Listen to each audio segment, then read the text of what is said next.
नमस्कार दोस्तों, स्वागत है आपका अपना चैनल के साहू क्लास में। दोस्तों, हम इस चैनल में विज्ञान, गणित और अंग्रेजी के अच्छे वीडियो बनाकर डालते रहते हैं। तो आप हमारे चैनल को सब्सक्राइब जरूर करें। इससे आपको पैसे नहीं लगेगा, लेकिन हमें इससे प्रोत्साहित मिलता है और हम ऐसे और नए वीडियो बनाने के लिए प्रोत्साहित होते हैं। तो आप हमारे चैनल को सब्सक्राइब जरूर कीजिएगा और बेल आइकन को दबा के रखिएगा, ताकि अगले बार हम जब भी वीडियो अपलोड करें तो उसका नोटिफिकेशन आप तक सबसे पहले पहुंचे। दोस्तों, आज हम पढ़ेंगे विषय विज्ञान का धातुएं और अधातुओं के बारे में। ये जो है क्लास 6वीं से लेकर लगभग आगे हम जितना भी पढ़ेंगे उस सभी में इसके बारे में जरूर रहता है, और इसके बारे में हमें नॉलेज होना जरूरी है, क्योंकि ये इससे संबंधित बहुत सारे प्रश्न परीक्षा में पूछे जाते हैं, चाहे 10वीं का हो, 8वीं का हो या 9वीं का, या कुछ भी हम SSC या जो प्री टेस्ट का एग्जाम दिलाते हैं उसमें भी इससे संबंधित कई सवाल पूछे जाते हैं। तो इसके बारे में जानना बहुत जरूरी है। विज्ञान का ये एक तरह से आधारशिला है, मान लीजिए। तो हम आगे चलिए शुरुआत करते हैं। तो धातुएं और अधातुएं ये क्या है? तत्व। सबसे पहले हमें जानना है तत्व। तत्व किसे कहते हैं? ऐसे पदार्थ जो एक ही प्रकार के अवयव से मिलकर बने होते हैं, क्या कहलाते हैं? तत्व। अब तक लगभग 119 तत्व के बारे में पता चल चुका है हमें, जिनमें से 98 तत्व जो है प्रकृति से हमें सीधे प्राप्त होता है, और बाकी 21 तत्व जो है उसे वैज्ञानिकों ने विभिन्न तत्वों को या विभिन्न पदार्थों को संश्लेषित करके बनाया, और 98 तत्व क्या है? डायरेक्ट हमें प्रकृति से प्राप्त होता है। तो जो तत्व है उनके गुणों के आधार पर,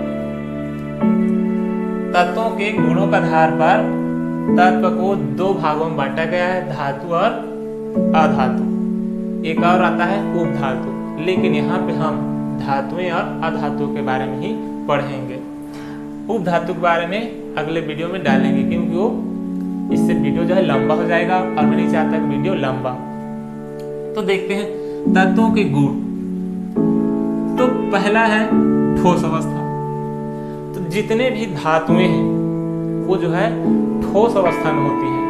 एक धातु है पारा, जो कि द्रव अवस्था में पाया जाता है। दोस्तों, SSC या कई जो हम एग्जाम दिलाते हैं व्यापम का या जो भी पेपर दिलाते हैं, उनमें एक सवाल आता है कि ऐसे धातु का नाम जो द्रव अवस्था में पाया जाता है, तो वो है, याद रखिएगा, पारा।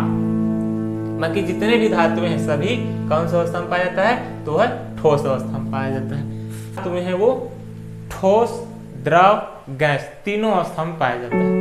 5 अधातुएं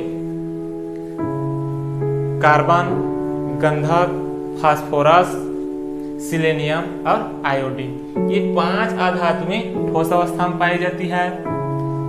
एक अधातु वो है ब्रोमीन, याद रखिएगा, ब्रोमीन ऐसा धातु है जो कि द्रव अवस्था में पाया जाता है। उसके अलावा जितने भी अधातु हैं वो कौन सी अवस्था में पाया जाता है? गैसीय अवस्था में पाया जाता है। याद रखिएगा, अधातुएं जो है ठोस, द्रव, गैस तीनों अवस्था में पाई जाती है, जिनमें से 5 अधातुएं ठोस अवस्था में, एक अधातु ब्रोमीन जो है द्रव अवस्था में, और बाकी अधातुएं गैसीय अवस्था में पाया जाता है। अब हम आगे देखते हैं कठोर अवस्था। तो कठोर अवस्था मतलब जिसे काटना आसान नहीं होता, जैसे कि धातुएं जो है, धातुओं को काटना आसान नहीं होता, इसीलिए हम दैनिक जीवन में सबसे ज्यादा उपयोग करते हैं धातुओं का, क्योंकि ये क्या होती है? कठोर होती है। लोहा को ही देख लीजिए, जितने भी मशीन है उसके कल पुर्जे का निर्माण किससे किए जाते हैं? लोहा से। क्यों? क्योंकि लोहा क्या होती है? कठोर होती है। इसी वजह से लोहे का उपयोग सबसे ज्यादा होता है। इसके अलावा भी और धातुएं हैं, उसका उपयोग हम दैनिक जीवन में बहुत ज्यादा करते हैं। इसका क्या वजह है? उसका कठोर अवस्था होना। अधातुएं कठोर अवस्था में नहीं होता। जो 5 अधातुएं हैं जो ठोस अवस्था में होता है, उसे भी हम चाकू से आसानी से काट सकते हैं। जैसे गंधक को, फास्फोरस को चाकू से हम काट सकते हैं, वो कठोर नहीं होता। उसके बाद एक और ज्यादा चीज जान लीजिए, अधातु कार्बन का अपर रूप है हीरा। हीरा जो है दुनिया की सबसे कठोर अवस्था कौन सा है? सबसे कठोर पदार्थ कौन सा है? तो है हीरा। और हीरा क्या है? अधातु कार्बन का अपर रूप है, याद रखिएगा।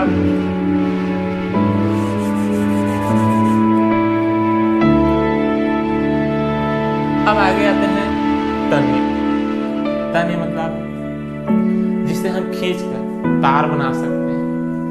धातुओं में तन्य गुण पाई जाती है, इसीलिए धातुओं का क्या बनाया जाता है? तार बनाया जाता है। जितने भी तार है किससे बनाया जाता है? धातु से। इसके अलावा अधातु को हम खींचकर तार नहीं बना सकते, लेकिन अभी वैज्ञानिक विधि से जो अधातुएं हैं, ग्रेफाइट, इसका भी वैज्ञानिक विधि से खींचकर कुछ हद तक तार बनाने में सफल हो गया है। लेकिन जो धातुएं हैं उसमें ये तन्य का गुण पाया जाता है, इसलिए। अब आगे देखते हैं ध्वनिकता। ध्वनिकता मतलब धातुओं को जब भी हम किसी भी पदार्थ से प्रहार करते हैं, उससे क्या उत्पन्न होता है? ध्वनि उत्पन्न होता है। यह गुण धातुओं में पाया जाता है। अधातुओं पर प्रहार करने पर उससे ध्वनि उत्पन्न नहीं होता। तो ये जो 10वीं है बोर्ड क्लास, उसमें एक प्रश्न आता है धातु और अधातु में अंतर लिखिए। तो याद रखिएगा, धातु ठोस होती है, अधातु में ठोस, द्रव, गैस तीनों अवस्था में होती है। धातुएं कठोर अवस्था में होती है और अधातु में कठोर अवस्था में नहीं होती। उसके बाद है तन्य। धातुओं में तन्य पाया जाता है, अधातुओं में तन्य का गुण नहीं पाया जाता। उसके बाद चौथा अंतर आप लिख सकते हैं ध्वनिकता। धातुओं पर प्रहार करने से उससे ध्वनि उत्पन्न होती है, लेकिन अधातुओं पर ध्वनि उत्पन्न नहीं होता। इसलिए धातुओं का प्रयोग घंटी बनाने में किया जाता है। इसके अलावा वाद्य यंत्र जैसे कि गिटार, सितार, इसमें जो तार का प्रयोग होता है जिससे मधुर ध्वनि निकलता है, वो किसका होता है? धातुओं का बना होता है। उसके बाद आ जाता है गलनांक। धातुओं का गलनांक उच्च होता है और अधातुओं का गलनांक निम्न होता है। जैसे कि आयरन का गलनांक होता है 1535 अंश सेल्सियस। जब ताप देंगे तब वो क्या होगा? पिघलेगा। और कापर, ये भी धातु है, इसका गलनांक होता है 1083 अंश सेल्सियस। 1083 अंश सेल्सियस से कम तापमान पे ये गलेगा नहीं। अधातु में अधिक गलनांक होता है सल्फर और आयोडीन का। सल्फर का गलनांक है 119 अंश सेल्सियस तापमान और आयोडीन का होता है 113 अंश सेल्सियस तापमान पे ये गलता है। उसके बाद है आघातवर्ध्यता। आघातवर्ध्यता मतलब जैसे ले लेते हैं लोहा या एल्युमिनियम या लोहा या कोई भी धातु ले लो, उसे आप पीटोगे तो क्या होता है? फैलते जाता है। जबकि अधातु जैसे कि कार्बन को ले लो या फास्फोरस को ले लो, उसे यदि आप पीटोगे तो क्या हो जाएगा? टूटकर बिखर जाएगा। लेकिन जो धातु होता है उसका क्या गुण है? उसे उस पर प्रहार करेंगे तो वो टूटकर बिखरता नहीं है, बल्कि वो फैलता है। उसमें आघात सहने का क्षमता होता है। उसके बाद आ गया, अब आगे आता है सुचालक और कोचक। सुचालक मतलब जिसमें चालन विधि से चालन हो, तो क्या कहलाता है? सुचालक कहलाता है। और ऐसे पदार्थ जिसमें चालन विधि से ऊष्मा या विद्युत का चालन नहीं होता उसे क्या कहते हैं, कुचालक कहते हैं। तो जो धातुएं हैं वो क्या होता है, ऊष्मा और विद्युत का सुचालक होता है। लेकिन जो अधातुएं होता है वो क्या होता है, कुचालक होता है। इनमें चालन विधि से विद्युत और ऊष्मा का चालन नहीं होता। लेकिन एक अधातु है, वो है ग्रेफाइट। याद रखिएगा ग्रेफाइट। ये प्रश्न आता है, ऐसे अधातु का नाम जो विद्युत का सुचालक है या ऊष्मा का सुचालक है, तो वो है ग्रेफाइट। ग्रेफाइट ऐसा धातु है जिसमें विद्युत का चालन होता है। ये जितने भी हम पढ़े वो क्या है, धातु और अधातु के भौतिक गुणधर्म है। चलो अब हम आगे पढ़ेंगे धातु और अधातु के रासायनिक गुण। तो खासकर 10वीं में आता है धातु और अधातु के भौतिक गुण और रासायनिक गुण में अंतर लिखिए। तो ये खास 10वीं के लिए है। आगे देखिए रासायनिक गुण। तो पहला देखते हैं ऑक्सीजन के साथ अभिक्रिया। तो जो धातुएं हैं वो ऑक्सीजन से क्रिया करके बनाता है ऑक्साइड। कोई भी धातु में अगर लास्ट में ऑक्सीजन जुड़ता है तो वो कहलाता है ऑक्साइड। तो यहाँ पे देखिए मैग्नीशियम, यदि हम मैग्नीशियम को जलाएंगे, एक क्रियाकलाप कर सकते हैं, मैग्नीशियम के एक छोटा सा टुकड़ा लेकर उसे जलाते हैं तो हमें क्या प्राप्त होता है, लास्ट में राख। और राख क्या है, मैग्नीशियम ऑक्साइड है। कैसे बना वो, जब हम मैग्नीशियम को जलाए तो वायुमंडल में जो O2 है, O2 मतलब ऑक्सीजन, उससे क्रिया करके क्या बना, मैग्नीशियम ऑक्साइड बना। इसी तरह से सल्फर, सल्फर जो है ऑक्सीजन से क्रिया करके क्या बनाता है, सल्फर डाइऑक्साइड बनाता है। इस तरह से ऑक्सीजन से क्रिया करके धातुएं क्या बनाता है, ऑक्साइड बनाता है। और अधातुएं क्या बनाता है, वो भी ऑक्साइड बनाता है, सल्फर डाइऑक्साइड। यदि लकड़ी को हम जलाएंगे तो लकड़ी में क्या होता है, कार्बन होता है। और ये जो है वायु के ऑक्सीजन से क्रिया करके क्या बनाता है, CO2 बनाता है। इस तरह से ऑक्सीजन के साथ क्रिया करके धातुएं भी ऑक्साइड बनाता है, अधातु भी ऑक्साइड बनाता है।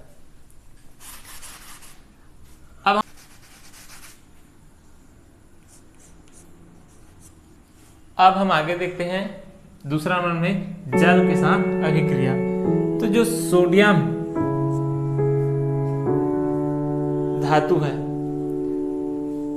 उसको वो अत्यधिक क्रियाशील होता है। वो जैसे ही पानी के संपर्क में आता है तो क्या हो जाता है, आग पकड़ लेता है, क्योंकि वो पानी से तुरंत क्रिया कर लेता है। इसलिए उसे क्रिया से बचाने के लिए, वो आग ना पकड़े, इसके लिए उसे मिट्टी के तेल में डुबा कर रखा जाता है। तो जो मिट्टी के तेल में डुबा कर रखे हैं उस सोडियम को बाहर निकाल लेते हैं और निकालने के बाद थोड़ा सुखा देते हैं और सुखाने के बाद जल में छोड़ देते हैं। तो आप देखेंगे सिर की आवाज के साथ तो गोल घूमने लगेगा जल में और तुरंत आग पकड़ लेगा। उसमें ऐसा क्या हुआ कि वो आग पकड़ लिया, तो इसका वजह है सोडियम जो है जल के साथ क्रिया कर लेता है और क्रिया करता है तो क्या बनाता है, सोडियम हाइड्रोक्साइड बनाता है क्रिया करके और हाइड्रोजन गैस मुक्त करता है और इस क्रिया से बहुत ज्यादा मात्रा में ऊष्मा निकलता है, इसलिए आग जलने लगता है। अब आगे देखते हैं अम्लों के साथ अभिक्रिया। मैग्नीशियम हाइड्रोक्लोरिक अम्ल है, इसके साथ क्रिया करके क्या बनाता है, मैग्नीशियम क्लोराइड बनाता है और एक गैस निकलता है। वो कौन सी गैस है, हाइड्रोजन गैस है। इसके अलावा आप देखे होंगे अचार या फल या कोई भी खट्टे पदार्थ धातु के पात्र में नहीं रखने की सलाह दी जाती है। इसका वजह क्या है, जो धातु के पात्र उससे अम्ल जो है क्रिया कर लेते हैं और क्रिया करने के फलस्वरूप उससे हानिकारक यौगिक बनता है।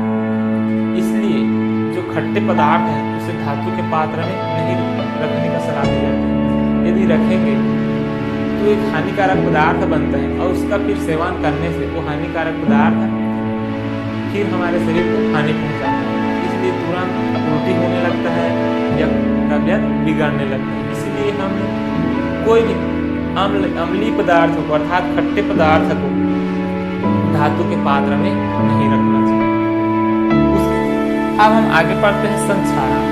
संक्षारण मतलब आप देखे होंगे धातुओं को खुली छोड़ देने से धीरे धीरे वो क्या होने लगता है, जंग लगने लगता है। इसी को कहते हैं संक्षारण। तो संक्षारण किसे कहते हैं? धातुओं के ऊपरी परत पर उसके यौगिक का बनना क्या कहलाता है? संक्षारण कहलाता है। याद हो गया? संक्षारण किसे कहते हैं? धातुओं के ऊपरी परत पर उसका यौगिक का बनना क्या कहलाता है? संक्षारण कहलाता है। इससे धातुओं को बहुत ज्यादा हानि होता है। तो जो धातु है जैसे कि लोहा, देखते हैं लोहा कैसे जंग लगता है। तो दो ठो हम क्या करते हैं, डिब्बा ले लेते हैं कांच का, ये ले लिए और इसमें हम जल डाल देते हैं और इसमें क्या करते हैं, कील डाल देते हैं और इसे रबर से बंद कर देते हैं। इसमें कुछ नहीं डाले हैं और इसमें कील डाल दिए और इसे भी क्या कर दिए, रबर से बंद कर दिए। 3 दिन बाद आप देखेंगे ये वाला कील खोल कर देखेंगे जंग लग जा रहेगा और ये वाला कील जंग से बचा रहेगा। तो इस जंग कैसे लगा? ये जो है इसे क्या मिला, नमी मिला, जल, और जल में क्या होता है, ऑक्सीजन। तो जो लोहा है वो नमी और ऑक्सीजन से क्रिया करके क्या बनाता है, यौगिक बना लेता है, आयरन ऑक्साइड, उसी को हम कहते हैं जंग। तो इस तरह से जो जंग लगता है, जंग लगने के लिए क्या आवश्यकता होती है, क्या चीज की आवश्यकता होती है, नमी और ऑक्सीजन। तो यदि हम धातुओं तक नमी और ऑक्सीजन को पहुंचने ना दे तो संक्षारण से क्या कर सकते हैं, बचा सकते हैं। तो इसके लिए कई विधि अपनाई जाती है, जैसे कि पेंट करना। पेंट कर देने से धातु तक नमी और ऑक्सीजन नहीं पहुंचता और वो जो है जंग लगने से बच जाता है। दूसरा है ग्रीस लगाना। आप देखे होंगे साइकिल के चैन में ग्रीस लगाया जाता है, क्यों, जंग लगने से बचाने के लिए। इसके अलावा है विद्युत लेपन। विद्युत लेपन मतलब धातु के ऊपर अन्य धातु का परत चढ़ाना, जैसे कि लोहे के ऊपर जिंक को पिघलाकर उसका परत चढ़ाया जाता है। इससे जो है लोहे तक नमी और ऑक्सीजन नहीं पहुंचता और वो संक्षारण से बच जाता है। इसके अलावा और भी उपाय है, मिश्र धातु बनाना। मिश्र धातु बनाने से धातु की जो क्षमता है वो बढ़ जाता है और ज़्यादा उपयोगी हो जाता है। मिश्र धातु बनाने का वजह कई है। पहला तो है उसे संक्षारण से बचाने के लिए मिश्र धातु बनाया जाता है, और दूसरा धातु को और अधिक उपयोगी बनाने के लिए मिश्र धातु बनाया जाता है। जैसे कि हॉस्पिटल में ऑपरेशन के लिए जो औजार बनाया जाता है, या घर में उपयोग के लिए बाल्टी, कढ़ाई जो लोहे का बनाया जाता है, उसे जंग से बचाने के लिए उसमें क्या मिलाया जाता है, अन्य धातु और मिलाया जाता है। जो मिश्र धातु है उसकी क्वालिटी के अनुसार हम उसमें अपनी इच्छा अनुसार अन्य धातुओं का अनुपात कम ज़्यादा करके बना सकते हैं। तो दोस्तों, इस तरह से धातु और अधातुओं के बारे में हमने जाना, और इसी तरह से आगे हम वीडियो डालें, इसके लिए हमें प्रोत्साहित करने के लिए हमारे चैनल को सब्सक्राइब करना बिल्कुल